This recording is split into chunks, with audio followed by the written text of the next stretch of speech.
अरे मन सुनो गुरु तत्व विचार। यद्यपि आज मेरा विचार था कि केवल कीर्तन हो, लेकिन जब तक हमारे जो गुरुदेव हैं उन्होंने हमारे लिए क्या क्या किया, या कोई भी संत अपने अनुयायियों के लिए, अपने शिष्यों के लिए कितना प्रयत्न करता है, इस पर हम अगर विचार नहीं करते तो ये गुरु के प्रति सम्मान नहीं होगा। तो मन से कह रहा है एक रसिक संत कि अरे मन सुनु गुरु तत्व विचार। यद्यपि गुरु तत्व पर कोई वास्तविक संत ही प्रकाश डाल सकता है, लेकिन चूंकि वास्तविक संत हमें मिले गुरु रूप में और उन्होंने जो गुरु की महत्ता बताई, उसी आधार पर मैं कुछ कहने का प्रयत्न करूंगी। गुरु तत्व की महिमा वेद से लेकर रामायण तक भरी पड़ी है। वेद में तो यहाँ तक कहा गया कि परीक्ष लोकान कर्मचितान ब्राह्मणो निर्वेद मायान नास्त्य कृतः कृतेन तद विज्ञानार्थम स गुरुमेवाभिगच्छेत समित पाणि श्रोत्रियम ब्रह्मनिष्ठम।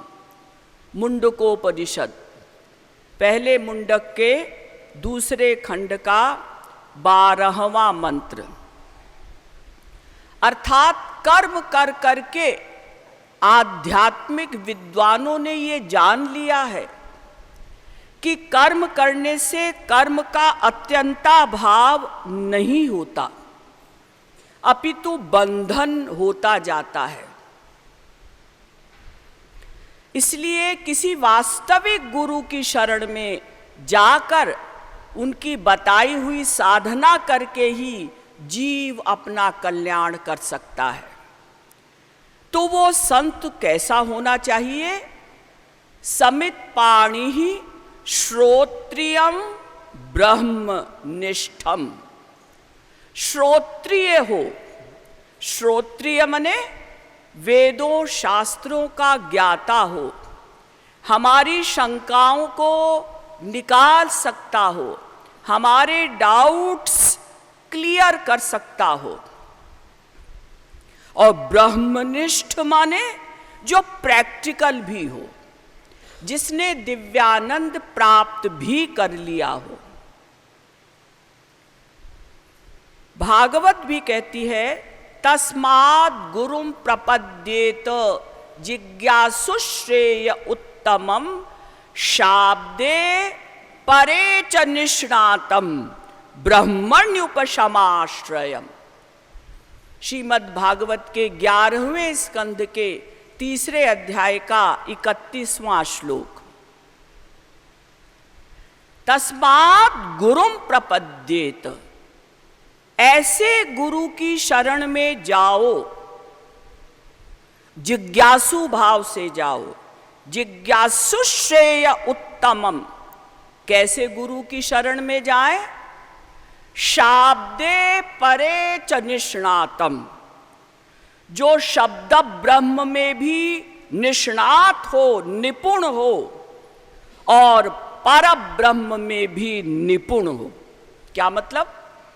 शब्द ब्रह्म मने जिसे वेदों शास्त्रों का ज्ञान भी हो, और पर ब्रह्म माने जो ईश्वर प्राप्ति कर चुका हो। ऐसे संत की शरण में जाओ, तब माया निवृत्ति और आनंद प्राप्ति आदि हमारी जो भी समस्याएं हैं वो हल हो सकती हैं। गीता में भी भगवान ने कहा तद विद्धि प्रणिपातेन परिप्रश्नेन सेवया उपदेक्षन्ति ते ज्ञानम ज्ञानिनस्तत्त्वदर्शिनः। हे अर्जुन, तद्विद्धि प्रणिपातेन, तद यानी उस गुरु की शरण में जाओ। और शरणागति कैसी हो? प्रणिपात करो, पात भी नहीं, निपात भी नहीं, क्योंकि पात में केवल शरीर झुकता है चरणों में।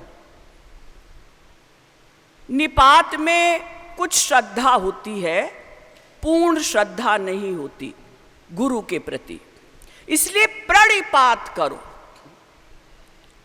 प्रणिपात माने अपना पूरा जीवन गुरु के आदेशानुसार चलाओ। गुरु पर दृढ़ श्रद्धा हो। श्रद्धा शब्द कहे विश्वास, सुदृढ़ निश्चय।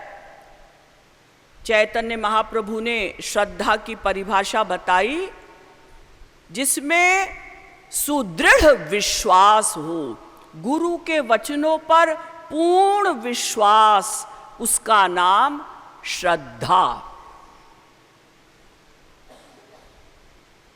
जे श्रद्धा संबल रहित नहीं संतन को साथ, तिन कह मानस अगम अति जिन्हि न प्रिय रघुनाथ। यहाँ तक कि रामचरित मानस को पढ़ने की, यानी तुलसीकृत रामायण को पढ़ने की शर्त लगा दी तुलसीदास जी ने, श्रद्धा हो, पहली शर्त। दूसरी, वास्तविक संत का साथ हो। तीसरी, श्री राम प्राणों से भी प्यारे लगे, ऐसा व्यक्ति रामायण पढ़े। यानी श्रद्धा की आवश्यकता हर जगह है। तो तद्विद्धि प्रणिपातेन, गुरु के प्रति प्रणिपात हो। सद्गुरु वैद्य वचन विश्वासा, संजम यह न विषय की आशा। राम कृपा ना सही सब रोगा, जो ये ही भांति बने संयोगा। अगर ऐसा संयोग बन जाए तो राम की कृपा हो जाए। कैसा संयोग? सद्गुरु वैद्य वचन विश्वासा। गुरु रूपी वैद्य, गुरु रूपी डॉक्टर के वचनों पर पूर्ण विश्वास होना। और संजम यह न विषय की आशा, और सांसारिक विषयों की ओर रुझान न हो, आकर्षण न हो। तब राम की कृपा हो जाएगी। जितने मानस रोग हैं, काम, क्रोध, लोभ, मोह, ईर्ष्या, द्वेष, मद, मात्सर्य, पाखंड इत्यादि जितने दोष हैं जिनसे हम ग्रसित हैं, सब दोष भाग जाएंगे। गुरु का इतना महत्व है। तो प्रणिपात करो। और क्या करें गुरु के प्रति? परिप्रश्नेन। गुरु से डरो नहीं, जिज्ञासु भाव से प्रश्न करो। अगर कोई भी शंका है ईश्वर के प्रति, ग्रंथों के प्रति, जीवन के प्रति, उसको पूछो। लेकिन कैसे पूछें? जिज्ञासु भाव से, तर्क वितर्क करने के भाव से नहीं, उनका टेस्ट लेने के भाव से नहीं, जिज्ञासु भाव से प्रश्न करो। गुरु जी, आत्मा किसे कहते हैं? गुरु जी, ये माया क्या है? इससे हमें छुटकारा कैसे मिले? गुरु जी, संसार से हमारी आसक्ति कैसे समाप्त हो? गुरुजी, हमारा मन भगवान में कैसे लगे? क्या हम कर्म मार्ग से चलें, क्या हम ज्ञान मार्ग से चलें या भक्ति मार्ग से चलें? और अगर भक्ति मार्ग से चलें तो हम कैसे साधना करें? ये सब पूछो, क्योंकि अगर शंका रहेगी, कोई भी शंका, तो आपकी भक्ति बढ़ नहीं सकती। नायम लोकोस्ति न परो न सुखम संशयात्मनः। गीता में भगवान कहते हैं जो संशयात्मा होता है, जिसको संशय है, डाउट है कुछ भी और जबरदस्ती चल रहा है, तो वो इस लोक में भी ना तो जी पाता है।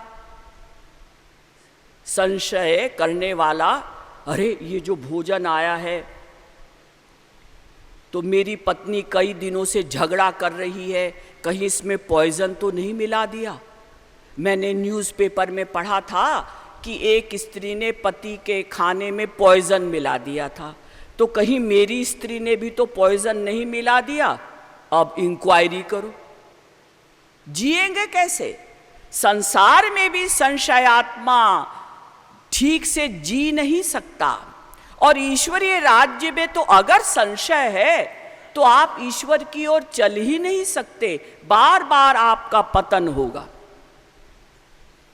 इसलिए जो भी शंका हो वो गुरु से उसका समाधान करो, क्योंकि अगर हमको फिलॉसफी का पूरा ठीक ठीक ज्ञान हो गया, संक्षेप में हमको कोई ग्रंथों का इतना सारा अंबार पढ़ने की आवश्यकता नहीं, आपका गुरु कंक्लूजन निकाल कर दे देगा, निष्कर्ष निकाल कर दे देगा। हमारे श्री महाराज जी ने देखिए सारे ग्रंथों का सार हमें निकाल कर दिया अपने प्रवचनों में, और सही पूछा जाए तो एक ही दोहे में दे दिया। हरि गुरु भजू नंबर 1 नित्य, नंबर 2 गोविंद राधे, और भाव निष्काम नंबर 3, और अनन्य नंबर 4 बना दे। बस सारे ग्रंथों का सार महाराज जी ने एक दोहे में दे दिया। ये वास्तविक संत ही कर सकता है ऐसा कमाल, वरना तो जो केवल विद्वान हैं वो खाली यही बताते रहते हैं कि भाई वेद शास्त्र गीता भागवत में कर्म के विषय में ये लिखा है, ज्ञान के विषय में ये लिखा है, भक्ति के विषय में ये लिखा है। लेकिन हम क्या करें? कर्म मार्ग से चलें तो कैसे चलें, ज्ञान मार्ग से चलें तो कैसे चलें? क्या उससे हमारा लक्ष्य प्राप्त होगा? और भक्ति मार्ग से चलें तो कैसे चलें, उससे लक्ष्य कैसे प्राप्त होगा? ये कोई वास्तविक संत ही सार निकाल कर बता सकता है। जैसे श्री महाराज जी ने जो पिया रुचि महा रुचि राखे, प्रेम रस सोई चाखे रे। इसमें आगे की लाइनों में बता दिया कि कर्म मार्ग से जो चलेगा उसको क्या मिलेगा, ज्ञान मार्ग से जो चलेगा उसको क्या मिलेगा, योग मार्ग से जो चलेगा उसको क्या मिलेगा, और भक्ति मार्ग से जो चलेगा उसको क्या मिलेगा। एक पद में बता दिया, एक कीर्तन में बता दिया। इसलिए किसी वास्तविक संत के पास जाओ और जिज्ञासु भाव से प्रश्न करो, तो जब हमारा ये संशय सब समाप्त हो जाएगा तो फिर हम स्पीड से ईश्वर की ओर बढ़ेंगे। इसीलिए चैतन्य महाप्रभु ने कहा, नाम नामकारी बहुधा निज सर्वशक्तिस्तत्रार्पिता नियमितः, स्मरणेन कालः एतादृशी तव कृपा भगवन्ममापि दुर्दैवमीदृशमिहा जनिनानुरागः। हे श्री कृष्ण, आप कितने दयालु हैं। क्या दया की मैंने? नाम नामकारी बहुधा निज सर्वशक्ति तत्रार्पिता। पहली कृपा, आपने अपने नाम में अपनी सारी शक्तियां रख दी हैं। और दूसरी कृपा तत्रार्पिता, और आप उसमें साक्षात बैठे हैं।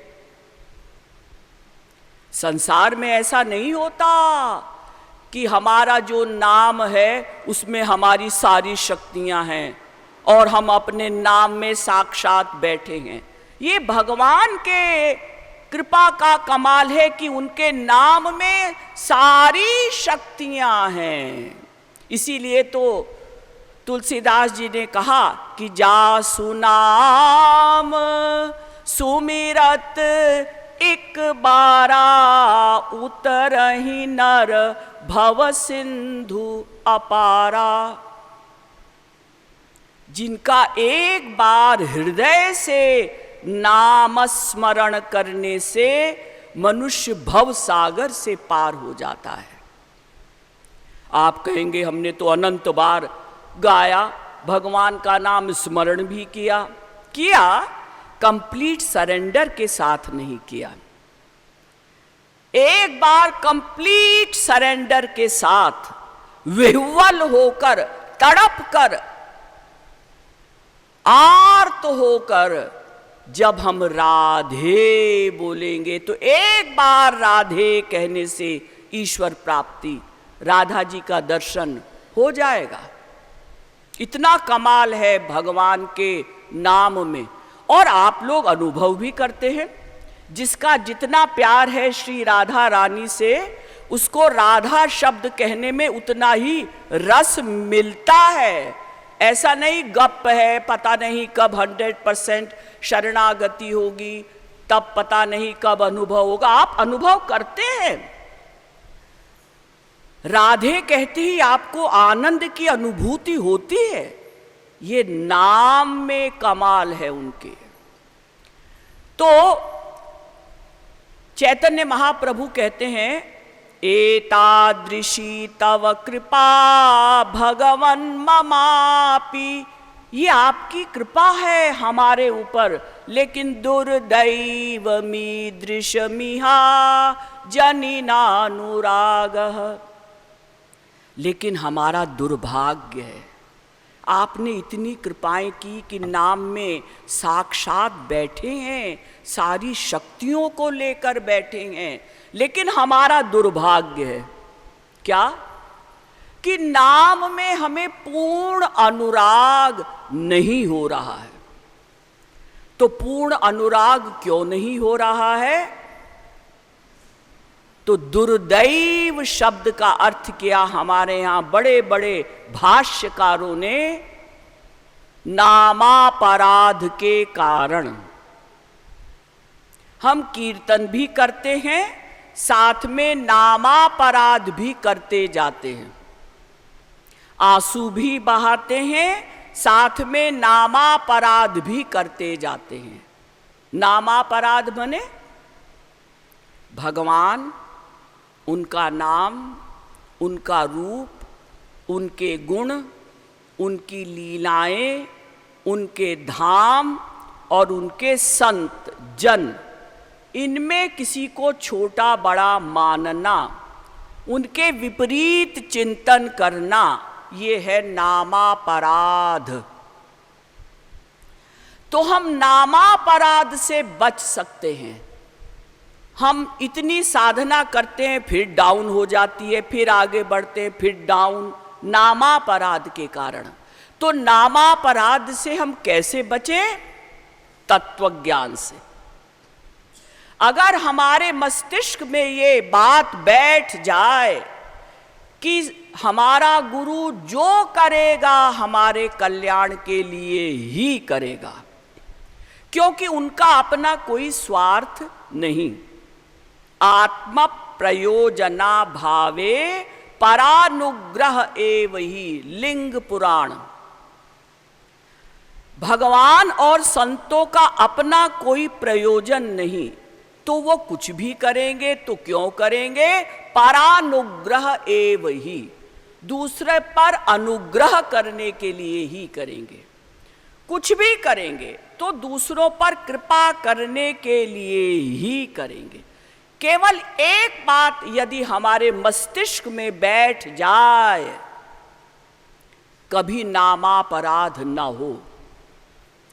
महाराज जी ऐसा क्यों कहते हैं सेवा लाओ, महाराज जी ऐसा क्यों कहते हैं कि तुम यहाँ रहो और तुम हमारे साथ चलो, महाराज जी ने उसको माला दी हमको नहीं दी। हम तो यही छोटी छोटी बातों में बुद्धि लगाते रहे, नेगेटिव सोचते रहे। क्यों? क्योंकि तत्व ज्ञान भूल गए। महाराज जी एक बार करीब 45 साल पहले की बात है, मनगढ़ में बोले थे कि 45-50 साल पुराने सत्संगी भी तत्व ज्ञान भूल जाते हैं। भूल जाते हैं माने वो याद है, टाइम पर उसका इस्तेमाल नहीं करते। याद करना अलग बात है और उसको प्रैक्टिकल अप्लाई करना अलग बात है। जब जरूरत पड़ी तत्व ज्ञान का प्रयोग करने की तब हम भूल गए, तब हमने उल्टी बुद्धि लगाई।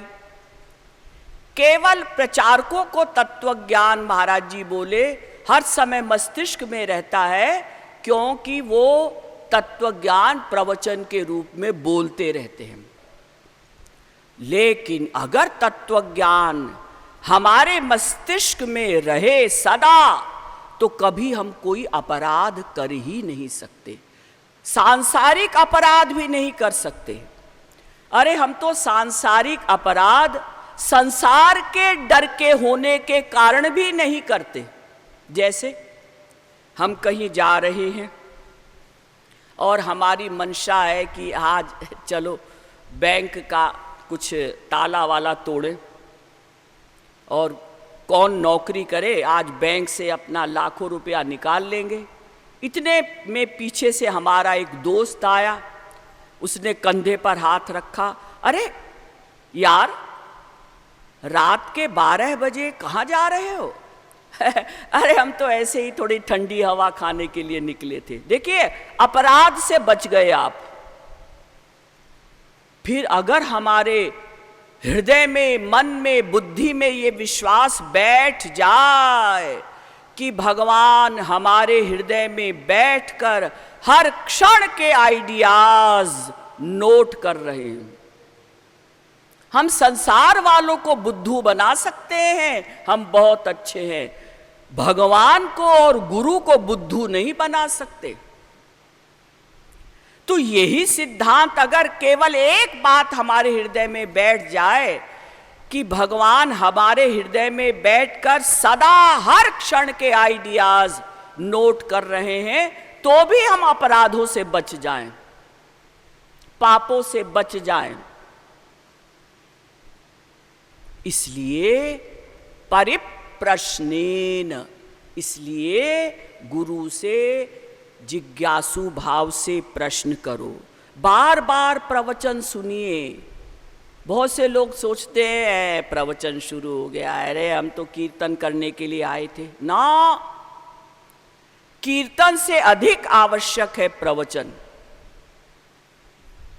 जब महाराज जी ने आज से करीब 50-55 साल पहले प्रचारक बनाने शुरू किए, तो उन्होंने रीजन बताया अपने आप कि मेरे बड़े बड़े उच्च कोटि के सत्संगी उच्च अवस्था पर पहुंचकर भी और मूड ऑफ कर लेते थे, बात बात पर उल्टी बुद्धि लगाते थे। तो मैंने सोचा, ऐसा महाराज जी बोले, तो मैंने सोचा कि खाली कीर्तन से काम नहीं बनेगा। भाव अवस्था वाले साधक जो कीर्तन में भाव अवस्था में चले जाते थे, वो भी कभी कभी विपरीत सोचते थे छोटी छोटी बातों पर। तो महाराज जी कहते हैं, मैंने सोचा कि प्रचारक बनाने चाहिए। मैं अकेला पूरे इंडिया में, तब तो विदेश जाने का, महाराज जी तो लास्ट में विदेश गए हैं, पहले प्रचारकों को भेजा है, तो पहले तो विदेश जाने की बात महाराज जी ने सोची ही नहीं। तो प्रचारक मैं बना दूं तो वो देश विदेश में प्रचार करें, तो फिलॉसफी समझे, क्योंकि जिसकी फिलॉसफी तत्व ज्ञान यानी भारतीय दर्शन क्या कहता है, जितनी क्लियर होगी, जितनी स्पष्ट होगी, वो उतनी स्पीड से आगे बढ़ेगा। उसका कभी फिर रुकावट ही नहीं होगी, पतन होना तो बहुत दूर की बात है। इसलिए कोई संत मिले तो उसको प्रणिपात करो, यानी उसकी शरण में जाओ। नंबर 2, जिज्ञासु भाव से प्रश्न करो। नंबर 3, सेवया, उसकी सेवा करो। जो सेवा वो बताए वो करो, खुशी खुशी प्रसन्नता के साथ। साधु का संग करो, उसकी सेवा करो, और उनका जब हम संपर्क करेंगे, तत्व ज्ञान सुनेंगे, कीर्तन सुनेंगे, तो आगे बढ़ते जाएंगे और सेवा भी करेंगे। चाहे शरीर से करिए, सेवा का मतलब ये नहीं कि धन से ही सेवा होती है। चेतस तत्प्रवणम सेवा तत्सिद्ध्यै तनुवित्तजा। मन की शुद्धि ही सबसे बड़ी सेवा है, यानी मन से हरि गुरु का चिंतन करना ही ये सबसे बड़ी सेवा है। लेकिन तत्सिद्ध्यै, उस मन की शुद्धि के लिए तनु वित्तजा, तनु मने शरीर से, वित्त मने धन से सेवा करो, ताकि मन जल्दी जल्दी शुद्ध हो। मन कीर्तन से उतनी जल्दी शुद्ध नहीं होता जितनी जल्दी सेवा से शुद्ध होता है। ये बात महाराज जी ने बारंबार कही। इसीलिए चैतन्य महाप्रभु भी कहते हैं, साधु संग साधु संग साधु संग कौय। साधु का संग करो, साधु का संग करो। भ्रमिते भ्रमिते यदि साधु वैद्य पाए, तार उपदेश मंत्रे पिशाची पौलाए। 84 लाख योनियों में भटकते भटकते अगर कभी संत रूपी डॉक्टर मिल जाए और हम उसके वचनों पर यानी उपदेशों का श्रवण करके उसके वचनों पर विश्वास कर लें, तो माया रूपी पिशाचिनी भाग जाएगी।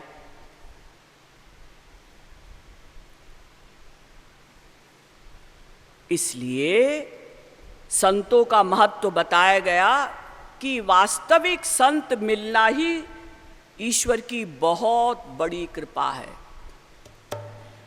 तो अरे मन सुनु गुरु तत्व विचार, गुम रौतीति गुरु व्युत्पत्ति ही गुरु मेटत अंधियार। अब गुरु शब्द का अर्थ बताया गया।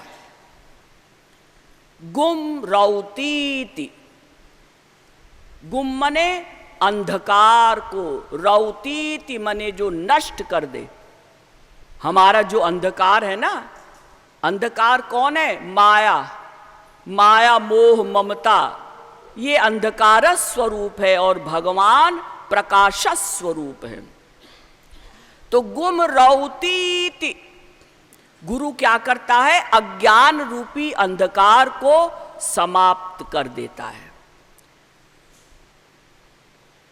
इसीलिए तुलसीदास जी ने अपनी रामचरितमानस में, अपनी रामायण में हर कार्य का एक एक कारण बताया। ध्यान दीजिएगा, लेकिन एक स्थान पर तुलसीदास जी ने एक कार्य के दो कारण बताए। गुरु बिनु होई की ज्ञान, वो ईश्वरीय ज्ञान गुरु के बिना नहीं हो सकता। फिर आगे लिखते हैं, ज्ञान की होई विराग बिनु, और वैराग्य के बिना भी ईश्वरीय ज्ञान नहीं हो सकता। गुरु के बिना भी ईश्वरीय ज्ञान नहीं हो सकता और वैराग्य के बिना भी ईश्वरीय ज्ञान नहीं हो सकता।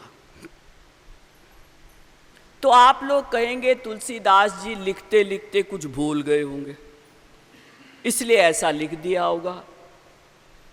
जैसे कोई व्यक्ति कहता है कि अरे भाई आज रमेश नहीं आया, रमेश नहीं दिनेश। क्या ऐसे ही तुलसीदास जी भी लिखते लिखते कुछ भूल गए, इसलिए ऐसा लिख दिया कि वैराग्य के बिना भी ईश्वरीय ज्ञान नहीं हो सकता, गुरु के बिना भी ईश्वरीय ज्ञान नहीं हो सकता? नहीं, ऐसा नहीं। तुलसीदास जी लिखते लिखते कुछ भूले नहीं, वो महापुरुष हैं और उनके हृदय में बैठकर स्वयं भगवान राम लिखवा रहे हैं। हमारे श्री महाराज जी कहते हैं कि अगर तुलसीदास जी ने रामायण लिखी होती तो मैं तो एक एक चौपाई को गलत सिद्ध कर देता, लेकिन वो तुलसीदास जी ने नहीं लिखी, उनके अंदर बैठे हुए स्वयं भगवान राम ने लिखी है। गलत कैसे हो सकती है? हम ना समझ सकें, ये हमारे मस्तिष्क की कमी है। जैसे आप किसी से पूछें, आप देख रहे हैं मेरी कितनी उंगलियां हैं? हाँ जी देख रहे हैं। किससे देख रहे हैं? जी आंखों से। और अगर कोई अंधा है तो वो नहीं देख सकता। तो इसका मतलब आंख से दिखाई पड़ता है, हाँ।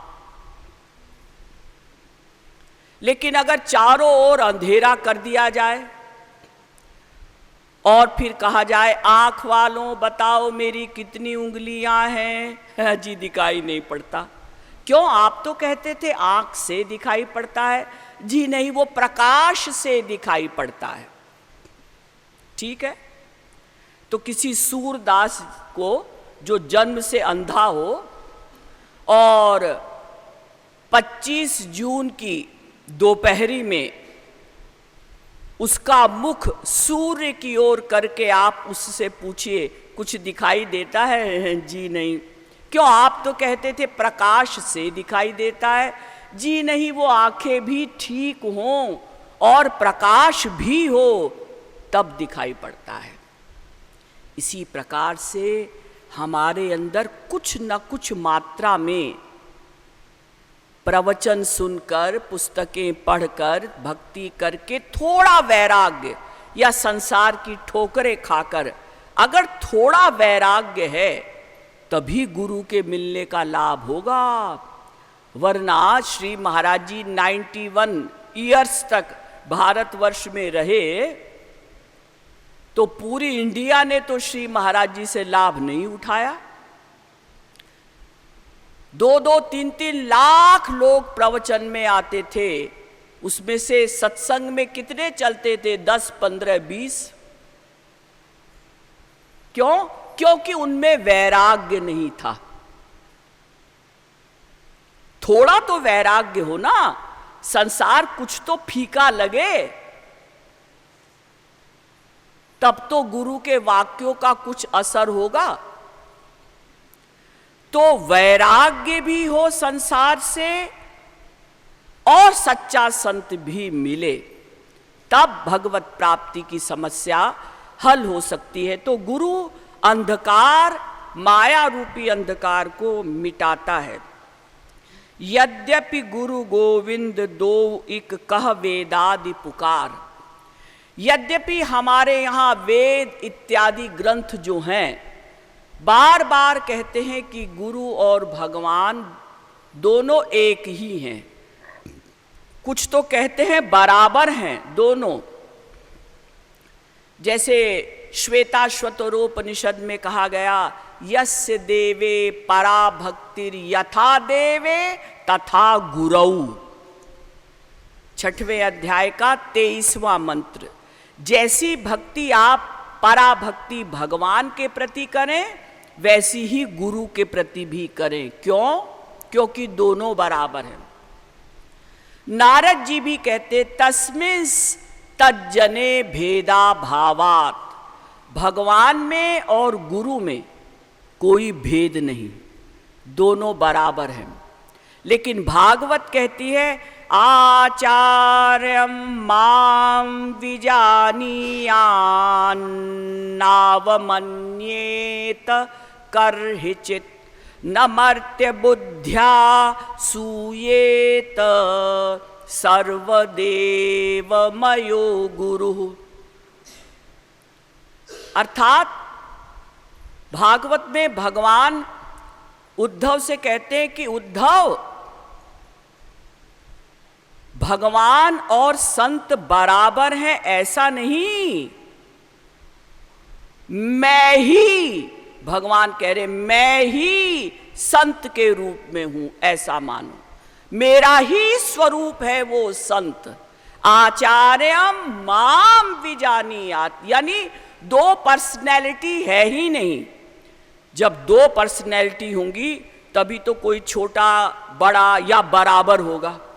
जब पर्सनैलिटी एक ही है, दो है ही नहीं, तो बराबर भी कहना ठीक नहीं। फिर मैं ही हूं गुरु के रूप में, गुरु को मेरा ही स्वरूप समझो।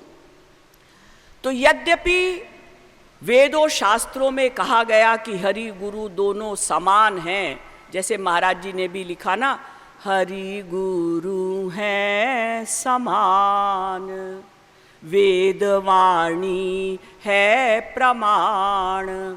यद्यपि ऐसा लिखा है, लेकिन दोउन मह को मिलई मिलई तब प्रेम सुधा रस सार। दोनों में कोई भी मिल जाए, हरि मिल जाए, गुरु मिल जाए, दोनों में कोई एक भी मिल जाए तो काम बन सकता है, लेकिन नहीं बन सकता। दोनों का मिलना आवश्यक है एक साथ, क्योंकि केवल भगवान की भक्ति नहीं की जा सकती,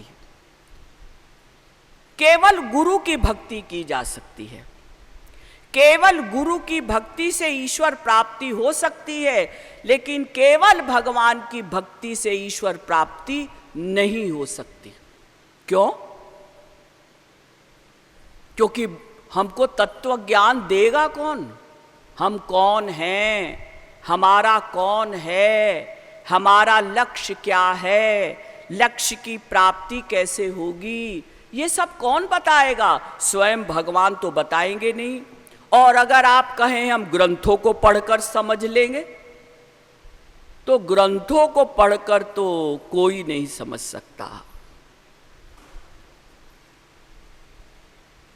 पागल हो जाएगा। हमारे श्री महाराज जी कहते हैं ग्रंथों को पढ़कर कोई पागल हो सकता है, लेकिन वो ग्रंथों का सार क्या है, निष्कर्ष क्या है, हमको करना क्या है, ये ग्रंथों को पढ़कर हम नहीं समझ सकते। इसीलिए तो कहा गया आचार्यवान पुरुषो ही वेद छांदोग्योपनिषद, 6वें प्रपाठक के 14वें खंड का दूसरा मंत्र। आचार्यवान पुरुषो ही वेद, वेदों को समझना है या किसी भी ग्रंथ को समझना है तो आचार्यवान, आचार्य होना चाहिए अपने पास। गुरु, गुरु बताएगा कि वेद के इस मंत्र का क्या अर्थ है, तुमको क्या करना है। श्रुति पुराण बहु कहे उपाई, छूटै ना अधिक अधिक अरुझाई।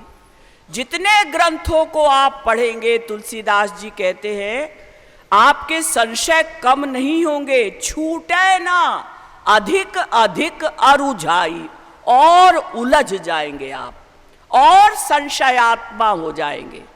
कहीं लिखा है कर्म करो, कर्म से काम बन जाएगा, कहीं लिखा है ज्ञान मार्ग श्रेष्ठ है, कहीं लिखा है योग मार्ग से चलो, कहीं लिखा है भक्ति मार्ग से चलो। भक्ति में भी कोई कहता है शंकर जी की भक्ति करो, कोई कहता है दुर्गा जी की करो, कोई कहता है गणेश जी की करो। किसकी करें? तो ये सब गुरु बताएगा कि अगर हमारे ग्रंथों में लिखा है कर्म मार्ग से चलो तो उसका रहस्य क्या है? गलत नहीं है। हमारे ग्रंथों में अगर लिखा है कर्म मार्ग से काम बनेगा, ज्ञान मार्ग से बनेगा, योग मार्ग से बनेगा, वो कैसे बनेगा? जैसे बाबा लोग बता रहे हैं वैसा करने से नहीं, उसका रहस्य क्या है? जैसे खाली कर्म से काम नहीं चलेगा, कर्म योग करो। इसीलिए तो लिखा कर्म योगो ज्ञान योगो भक्ति योगश्च सत्तम योगास्त्रयो मया प्रोक्ता नृणाम श्रेयो विधित्सया ज्ञानम कर्म च भक्तिश्च नोपायोन्योस्ति कुत्रचित्। भागवत, देवी भागवत कहती है मार्गास्त्रयो में विख्याता मोक्ष प्राप्तौ नगाधिप कर्म योगो ज्ञान योगो भक्ति योगश्च सत्तम। भक्ति में भी योग बता दिया, मन का संयोग। खाली भक्ति मतलब कीर्तन किया और पाठ किया, ये भक्ति नहीं है। और कर्म में भी मन से उनसे प्यार किया जाए और शरीर से कर्म धर्म का पालन करो। ज्ञान मार्ग में तुम भले ही अहम ब्रह्मास्मि का चिंतन कर रहे हो, लेकिन जब तक सगुण साकार की शरण में नहीं जाओगे, कोई ज्ञानी ज्ञान मार्ग से अज्ञान को मिटा सकता है, अहंकार को मिटा सकता है, लेकिन माया को समाप्त नहीं कर सकता। इसीलिए गीता में भगवान ने कहा दैवी ह्येषा गुणमयी मम माया दुरत्यया मामेव ये प्रपद्यन्ते माया में तां तरन्ति ते। ये मेरी जो गुणमयी माया है ना, ऐसे नहीं जाएगी। मामेव ये प्रपद्यन्ते, जो केवल मेरी ही शरण में रहते हैं, तब माया जाती है, तब माया से वो पार हो सकते हैं। तदपि रहस्य सुनहु मन गुरु बिनु मिलई न नंद कुमार। यद्यपि दोनों ही हमारे लिए इष्ट के समान हैं, लेकिन गुरु के बिना काम नहीं मिले बनेगा, नंद कुमार नहीं मिलेंगे। पै कृपालु बिन हरि ही मिलई गुरु जय सदगुरु सरकार। लेकिन सदगुरु की हम इसलिए जय बोलते हैं कि बिना हरि के भी अगर गुरु मिल जाए तो हमारा काम बन सकता है, बिना हरि के भी। केवल हम गुरु के शरणागत हो जाए तो हम बिना हरि के भी भगवत प्राप्ति कर सकते हैं, यानी हरि को प्राप्त कर सकते हैं। हरि की आवश्यकता नहीं, केवल गुरु की है। लेकिन केवल हरि से काम नहीं बनेगा, गुरु तो अवश्य सच्चा संत हमारे पास हो और हम उसके शरणागत हों, तभी हमारा काम बन सकता है। इसलिए सद्गुरु की ही विशेष जय है। मुख्यतस्तु महत् कृपयैव भगवत कृपालेशाद्वा। नारद जी कहते हैं नारद भक्ति सूत्र में, मुख्यतस्तु, मुख्य रूप से, गुरु कृपयैव, गुरु की कृपा से ही काम बनेगा। भगवत कृपा लेशाद्वा, भगवत कृपा की भी आवश्यकता है, लेकिन मुख्य रूप से गुरु की कृपा की आवश्यकता है।